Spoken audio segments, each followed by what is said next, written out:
आप सब मेरे ऑनलाइन भाई बहनों को फिर से एक बार जय मसीह की। परमेश्वर ने एक बार हम सबको मिलने का मौका दिया, जीवित रखा, दिन भर संभाला। पिछले शुक्रवार से लेकर शुक्रवार तक हमें अनुग्रह, दया, कृपा में बचा के रखा, उसका धन्यवाद करते हैं। आइए हम छोटी सी प्रार्थना करेंगे। धन्यवाद धन्यवाद धन्यवाद हे जीवित खुदावन, तेरे पवित्र नाम को धन्यवाद करते हैं प्रभु, जो स्वर्ग से दिया गया नाम प्रभु। इस धरती पर प्रभु और कोई उद्धार की चीज़ नहीं है सिवाय तेरे नाम के प्रभु यीशु। प्रभु तेरे नाम में सामर्थ है, तेरे नाम में बल है, तेरे नाम में शक्ति है, तेरे नाम में छुपने का स्थान है प्रभु जी। इसलिए मैं आशा करता हूँ जितने मेरे ऑनलाइन बहन भाई इसमें सुने प्रभु जी, वो सब मसा करने पाएँ प्रभु, और अपनी परेशानी और दुखों से छुटकारा पाने पाएँ। ये शाम का वचन प्रभु जी, जैसे आदम प्रभु मिलने आता था, आदम से परमेश्वर मिलने आता था, उसी तरह प्रभु तू हमसे वचन के द्वारा बात करता है, हमारी कमी घटियों को उठा कर दिखाता है ताकि हम दूर करने पाएँ। प्रभु मैं सारा आदर सारी महिमा तुझे देता हूँ, सब कुछ तेरे बलवंत हाथों में सौंपते हुए ये छोटी सी विनती तेरे प्यारे बेटे मेरे उद्धार करता यीशु नासरी के नाम से मांगकर पा लेते हैं पिता, आमीन। आइए आज तारीख है 17/1/2025 और हम शाम का वचन पढ़ेंगे। आज हम पढ़ेंगे उत्पत्ति की पुस्तक में से 41 और 42 अध्याय। इसके पढ़े और सुने जाने पर प्रभु की आशीष हो। और ये वीडियो मैं सिर्फ मसीह लोगों के लिए बनाता हूँ, अन्यथा कोई अगर मेरा भाई बहन परमेश्वर जीवित परमेश्वर को जानना चाहता है तो वो सादर आमंत्रित है। कल हमने पढ़ा था यूसुफ को उसके भाइयों ने बेच दिया। बेचने के बाद वो मिस्र देश पहुंच गया, और वहाँ पहुंचने के बाद पोतीपर नामक जो व्यक्ति था जिसने उसे खरीदा, और उसकी पत्नी ने उसके साथ गलत व्यवहार करना चाहा, लेकिन उसके बावजूद भी उसने ना किया। उसे उठा के जेल में डाल दिया गया। तो वहाँ दो लोग थे, एक राजा का पिलाने हारा और एक रोटी देने वाला। तो उनमें से जो जो सपन का अर्थ बताया वो पूरा हुआ। अब उससे आगे पढ़ेंगे। आइए। पूरे 2 वर्ष बीतने पर फ़िरौन ने यह सपन देखा कि वह नील नदी के किनारे खड़ा है, और उस नदी में से 7 सुंदर और मोटी मोटी गायें निकलकर कछार की घास चरने लगी। और क्या देखा कि उसने पीछे और 7 गायें और कुरूप और दुर्बल है नदी से निकली और दूसरी गायों के निकट नदी के तट पर जा खड़ी हुई। तब वे कुरूप और दुर्बल गायें उन 7 सुंदर और मोटी मोटी गायों को खा गई। तब फ़िरौन जग उठा और वह फिर सो गया। और दूसरा सपन देखा कि एक डंठल में से 7 मोटी मोटी और अच्छी अच्छी बालें निकली। और क्या देखा कि उनके पीछे 7 बालें पतली और पुरवाई में मुरझाई हुई निकली, और इन पतली बालों में 7 मोटी और अन्न से भरी हुई बालों को निगल लिया। तब फ़िरौन जगा और उसे मालूम हुआ कि यह सपन ही था। भोर को फ़िरौन का मन व्याकुल हुआ, और उसने मिस्र के सब ज्योतिषियों और पंडितों को बुलवा भेजा और उनसे अपने सपन बताए, पर उनमें से कोई भी उसका फल फ़िरौन को ना बता सका। तब पिलानहारे का प्रधान फ़िरौन से बोल उठा, मेरे अपराध आज मुझे स्मरण आए, जब फ़िरौन अपने दासों से क्रोधित हुआ था और मुझ को पकानहारे के प्रधान को कैद करके अंगरक्षकों के प्रधान के घर में बंदीगृह में डाल दिया था। तब हम दोनों ने एक रात में अपने अपने होनहार के अनुसार स्वप्न देखा। वहाँ हमारे साथ एक इब्री जवान था जो अंगरक्षकों के प्रधान का दास था। अंत हमने उसको बताया कि उसने हमारे स्वप्नों का फल हमसे कहा। हमने ऐसा ही एक एक स्वप्न एक एक फल उसने बता दिया, और जैसे जैसे फल उसने हमसे कहा था वैसा ही हुआ भी। अर्थात मुझको तो मेरा पद फिर मिला, और पर वह फांसी पर लटकाया गया था। फ़िरौन ने यूसुफ को बुलवा भेजा और वह झटपट बंदीगृह से निकाला गया, और बाल बनाकर और वस्त्र बदल के फ़िरौन के सामने आया। फ़िरौन ने यूसुफ से कहा, मैंने एक स्वप्न देखा है और उसके फल का बताने वाला कोई भी नहीं, और मैंने तेरे विषय में सुना है कि तू स्वप्न सुनते ही उसका फल बता सकता है। यूसुफ ने फ़िरौन से कहा, मैं तो कुछ नहीं जानता, परमेश्वर ही फ़िरौन के लिए शुभ वचन देगा। और फ़िरौन यूसुफ से कहने लगा, मैंने तो अपने स्वप्न में देखा कि मैं नील नदी के किनारे खड़ा हूँ। फिर क्या देखा कि नदी में से 7 मोटी मोटी और सुंदर गायें निकलकर कछार की घास चरने लगी। फिर क्या देखा कि उसके पीछे पीछे 7 और गायें निकली, और जो दुर्बल और बहुत कुरूप और दुर्बल है। मैंने सारे मिस्र देश में ऐसी सुडैल गाय कभी नहीं देखी। इस दुर्बल और कुडोल गाय ने उन पहली 7 मोटी मोटी गायों को खा लिया, और जब वे उसको खा गई तब यह मालूम नहीं होता था कि वे उसे खा गई है, क्योंकि वे पहले के समान जैसी की तैसी कुडोल रही। तब मैं जग उठा और फिर मैंने दूसरा स्वप्न देखा कि एक ही डंठल में से 7 अच्छी अच्छी अन्न से भरी हुई बालें निकली। फिर क्या देखा कि उसके पीछे और 7 बालें छूची छूची और पतली और पुरवाई से मुरझाई हुई निकली, और इन पतली बालों ने उन 7 अच्छी अच्छी बालों को निगल लिया। इससे मैंने ज्योतिषियों को बताया, पर इसका समझाने वाला कोई नहीं मिला। तब यूसुफ ने फिरौन से कहा, फिरौन का स्वप्न एक ही है, परमेश्वर जो काम करना चाहता है उसको उसने फिरौन पर प्रकट किया है। वे 7 अच्छी अच्छी गायें 7 वर्ष हैं, और वे 7 अच्छी अच्छी बालें भी 7 वर्ष हैं। स्वप्न एक ही है, और उसने के पीछे जो दुर्बल और कुडोल गाय निकली हैं, और जो 7 छूछी और पुरवाई से मुरझाई हुई बालें निकली हैं, वे अकाल के 7 वर्ष होंगे। यह वही बात है जो मैं फिरौन से कह चुका हूँ कि परमेश्वर जो काम करना चाहता है उसे उसने फिरौन को दिखाया। सुन, मेरे मिस्र देश में 7 वर्ष तो बहुतायत की उपज होगी, उसके पश्चात 7 वर्ष अकाल के आएंगे, और सारे मिस्र देश में लोग उस सारी उपज को भूल जाएंगे, और अकाल के देश का नाश होगा, और सुकाल बहुतायत की उपज देश में फिर सम्मरण ना रहेगा, क्योंकि अकाल अत्यंत भयंकर होगा। और फिरौन ने जो यह सपन 2 बार देखा है, इसका भेद यही है कि यह बात परमेश्वर की ओर से नियुक्त हो चुकी है, और परमेश्वर ने इसे सिद्ध ही पूरा करेगा। इसलिए फिरौन किसी समझदार और बुद्धिमान पुरुष को ढूंढकर उसे मिस्र देश का प्रधान मंत्री ठहराए। फिरौन ने यह करे कि देश पर अधिकारियों को नियुक्त करे, और जब तक सुडोल की 7 वर्ष की, तब तक उसे मिस्र देश की उपज का पचमांश लिया करे, और वे इन अच्छे वर्षों में सब प्रकार की भोजन वस्तुएं इकट्ठा करे, और नगर नगर में भंडार भोजन के लिए फिरौन के वश में करके उसकी रक्षा करे। वह भोजन वस्तुएं अकाल के उन 7 वर्षों के लिए, और जो मिस्र देश से आएंगे उन देश के भोजन के लिए रखी रहें, जिससे कि देश का उस अकाल में सत्यानाश ना हो जाए। यह बात फिरौन और उसके सारे कर्मचारियों को अच्छी लगी, इसलिए फिरौन ने अपने कर्मचारियों से कहा, क्या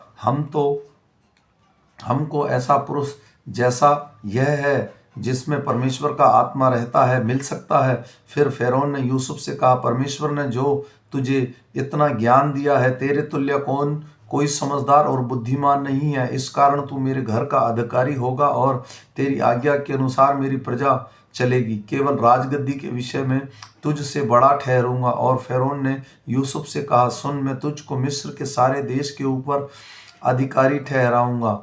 तब फिरौन ने अपने हाथ से अंगूठी निकालकर यूसुफ के हाथ में पहना दी, और उसको बढ़िया मलमल के वस्त्र पहनावा दिए, और उसके गले में सोने की जंजीर डाल दी, और उसके अपने दूसरे रथ पर चढ़वा, और लोगों को उसके आगे आगे यह प्रचार करते चले कि घुटने टेक कर दंडवत करो। और उसने उसको मिस्र के सारे देश के ऊपर प्रधानमंत्री ठहराया।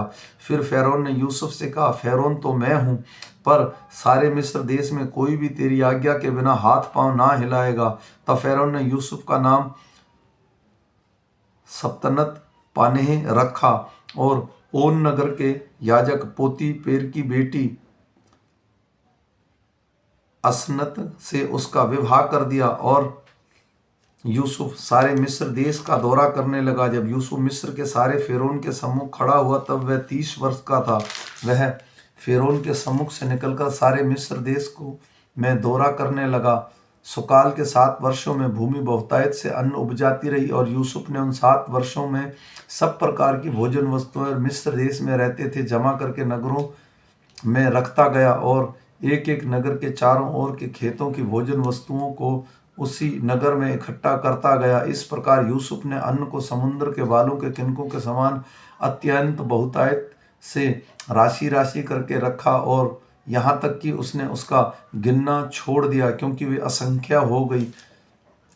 अकाल के प्रथम के आने वाले वर्ष में यूसुफ 2 पुत्र ओन के याजक पोतीपर की बेटी असनत से जन्मे। यूसुफ ने अपने जेठे का नाम यह कहकर मनशेष रखा कि परमेश्वर ने मुझे मेरा सारा कलेश और मेरे पिता का सारा घराना भुला दिया है। दूसरे का नाम उसने यह कहकर एप्रेम रखा कि मुझे दुख भोगने के देश में परमेश्वर ने फलवंत किया है। मिस्र देश के सुकाल के 7 वर्ष समाप्त हो गए और यूसुफ के कहने के अनुसार 7 वर्ष के लिए अकाल आरंभ हो गया। सब देश में अकाल पड़ने लगा, परंतु सारे मिस्र देश में अन्न था। जब मिस्र का सारा देश भूखा मरने लगा, तब प्रजा फिरौन से चिल्ला चिल्ला कर रोटी मांगने लगी, और वह सब मिस्रियों से कहा करता था, यूसुफ के पास जाओ और जो कुछ वह तुमसे कहे वही करो। इसलिए जब अकाल सारी पृथ्वी पर फैल गया और मिस्र देश में अकाल का रूप भयंकर हो गया, तब यूसुफ ने भंडारों को खोल खोल कर मिस्रियों के हाथ अन्न बेचने लगा। इसलिए सारी पृथ्वी के लोग मिस्र में अन्न मोल लेने के लिए यूसुफ के पास आने लगे, क्योंकि सारी पृथ्वी पर भयंकर अकाल था। जब यूसुफ याकूब ने सुना कि मिस्र में अन्न है, तब उसने अपने पुत्रों से कहा, तुम एक दूसरे का मुंह क्या देखते हो? फिर उसने कहा, मैंने सुना है कि मिस्र में अन्न है, इसलिए तुम लोग वहां जाकर हमारे लिए अन्न मोल ले आओ, जिससे हम ना मरें वरन जीवित रहें। अंत यूसुफ के 10 भाई अन्न मोल लेने के लिए मिस्र को गए, पर यूसुफ के भाई ब्यामीन को याकूब ने यह सोचकर के भाइयों के साथ ना भेजा कि कहीं ऐसा ना हो कि वह उस पर कोई विपत्ति आ पड़े। इस प्रकार जो लोग अन्न मोल लेने आए, उनके साथ इज़राइल के पुत्र भी आए, क्योंकि कनान देश में भी एक भारी अकाल था। यूसुफ तो मिस्र देश का अधिकारी था और उस देश के सब लोगों के हाथ वही अन्न बेचता था। इसलिए जब यूसुफ के भाई आए, तब भूमि पर गिरकर मुंह के बल गिरकर उसे दंडवत किया। उनको देखकर यूसुफ ने पहचाना तो लिया, परंतु उनके सामने भोला बन के कठोरता के साथ पूछने लगा, तुम कहाँ से आते हो? उसने कहा, हम कनान देश में अन्न मोल लेने आए हैं, इसलिए आए हैं। यूसुफ ने अपने भाइयों को पहचान लिया, परंतु उन्होंने उसको ना पहचाना। तब यूसुफ ने अपने स्वप्नों को स्मरण करके जो उसके विषय में देखे थे उनसे कहने लगा, तुम भेदिए हो, इस देश की दुर्दशा को देखने के लिए आए हो? उन्होंने उससे कहा, नहीं नहीं, हे प्रभु, तेरे दास भोजन वस्तुएं मोल लेने के लिए आए हैं। हम सब एक ही पिता के पुत्र हैं, हम सीधे मनुष्य हैं, तेरे दास भेदिए नहीं। उसने उनसे कहा, नहीं नहीं, तुम इस देश की दुर्दशा देखने को आए हो। उन्होंने कहा, हम तेरे 10-12 भाई हैं और कनान देशवासी एक ही पुरुष के पुत्र हैं, और छोटा इस समय हमारे पिता के पास है और वह जाता रहा। तब यूसुफ ने उससे कहा, मैंने तो तुमसे कह दिया कि तुम भेदिए हो, अंत इसी रीति से तुम परखे जाओगे। फिरौन के जीवन की शपथ, जब तक तुम्हारा छोटा भाई यहाँ ना आए, तब तक तुम यहाँ से ना निकलने पाओगे। इसलिए अपने में से एक को भेज दो और तुम्हारे भाई को ले आए, और तुम लोग बंदी रहोगे।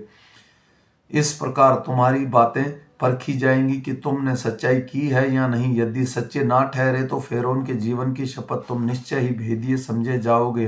तब उसने उनको 3 दिन तक बंदी गृह में रखा। 3 दिन यूसुफ ने कहा, एक काम करो, तब जीवित रहोगे, क्योंकि मैं परमेश्वर का भय मानता हूँ। यदि तुम सीधे मनुष्य हो तो तुम सब भाइयों में से एक जन इस बंदी गृह में से बंधुआई रहे, और तुम अपने घर वालों को भूख मिटाने के लिए अन्न ले जाओ और अपने छोटे भाई को मेरे पास ले आओ। इस प्रकार तुम्हारी बातें सच्ची ठहरेगी और तुम मार डाले ना जाओगे।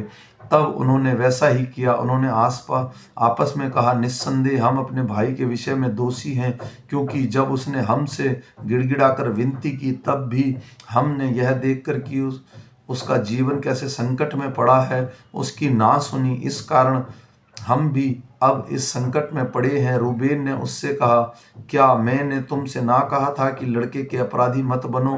परंतु तुमने ना सुना। देखो, अब उसके लहू का पलटा लिया जाता है। यूसुफ और उसकी बातचीत एक दुभाषिया के द्वारा होती थी, इससे उनको मालूम ना हुआ कि वह उसको बोली समझता है। तब वह उनके पास से हटकर रोने लगा, और फिर उसने लौटकर उनसे बातचीत करके उन्हें शिमोन को छांट लिया और उसके सामने से बंदी बना लिया।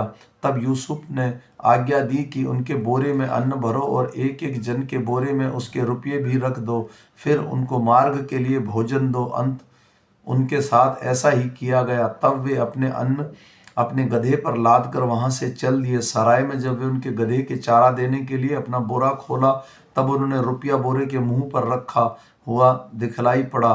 तब उसने अपने भाई से कहा, मेरा रुपया तो लौटा दिया गया है, देखो वह मेरे बोरे में है। तब उनके जी में जी ना रहा और वे एक दूसरे की ओर भय से ताकने लगे और बोले, परमेश्वर ने यह काम हमसे किया है। तब वे कानान देश में अपने पिता याकूब के पास आए और अपना सारा वृतांत उनसे कह इस प्रकार सुनाया। जो पुरुष उस देश में स्वामी है उसने हमसे कठोरता के साथ बातें की और हमको इस देश के भेदिए कहा। तब हमने उससे कहा, हम सीधे लोग हैं, भेदिए नहीं। हम 12 भाई एक ही पिता के पुत्र हैं, एक ही जाता रहा, परंतु छोटा इस समय कानान देश में हमारे पिता के पास है। तब उस पुरुष ने जो उस देश का स्वामी है हमसे कहा, इससे मालूम हो जाएगा कि तुम सूधे मनुष्य हो। तुम अपने में से एक को मेरे पास छोड़कर अपने घर वालों की भूख मिटाने के लिए कुछ ले जाओ और अपने छोटे भाई की को मेरे पास ले आओ। तब मुझे विश्वास हो जाएगा कि तुम भेदिए नहीं सीधे लोग हो। फिर मैं तुम्हारा भाई को तुम्हारे सौंप दूंगा और तुम्हें इस देश में लेन देन कर सकोगे। यह कहकर उसने अपने अपने बोरे में अन्न निकालने लगे। तब क्या देखा कि एक एक जन के रुपये की थैली उसी के बोरे में रखी है। तब रुपयों की थैली को देखकर और वे उनका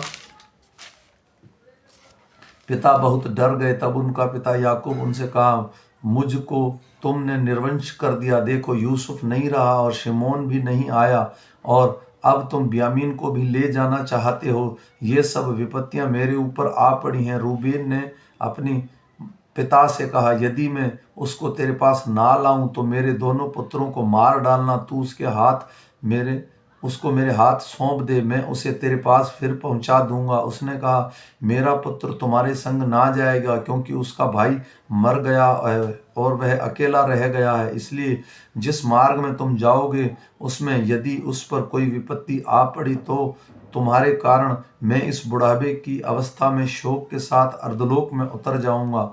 आमीन। आज हमने जाना जैसे यूसुफ के साथ परमेश्वर ने कार्य किया। वो वहाँ से जेल में पहुंचा। राजा ने सपने देखा। सपने देखने का अर्थ वहाँ कोई नहीं बता पाया। परमेश्वर के लोग जैसे वो पिलानहारे को याद आया। 2 साल के बाद उसे बाहर निकाल कर राजा के सम्मुख उसे खड़ा किया गया और उसने स्वप्न का अर्थ बताया और वहाँ प्रधानमंत्री बन गया।